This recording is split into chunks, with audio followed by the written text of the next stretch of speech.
Welcome to Fun-Keys for Kids, piano and music lessons. Skillet in a minute. Lesson number 31, page 35. Nobody knows the trouble I've seen. Fun-Keys! The question from last week was, how many crotchets do you need to fill up 3 bars on a stave with a 3/4 time signature? The answer is, to fill up 3 bars on a stave with a 3/4 time signature, you need 9 crotchets. This is Dani from Fun-Keys, and this are 3 notes played at the same time. Let's get started.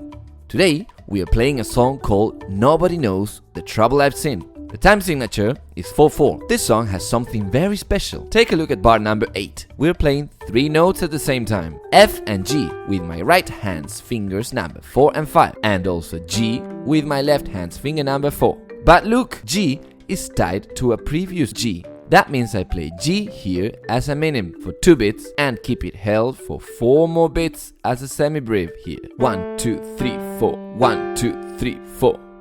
Are you ready? I'll count to 4 and start. 1, 2, 3, 4. 1, 2, 3, 4. 1, 2, 3, 4. 1, 2, 3, 4. 1, 2, 3, 4. 1, 2, 3, 4. 1, 2, 3, 4. 1, 2, 3, 4. 1, 2, 3, 4. 1, 2, 3, 4. 1, 2, 3, 4. 1, 2, 3, 4. 1, 2, 3, 4. 1, 2, 3, 4. 1, 2, 3, 4. 1, 2, 3, 4. 1, 2, 3, 4. Fun-Keys! And that was 1 minute lesson. Hey, wait! Before you leave, I have a question for you.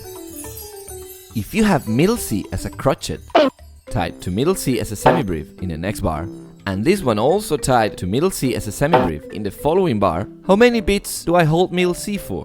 Find the answer in the next lesson, where we will learn a new note for the left hand, F.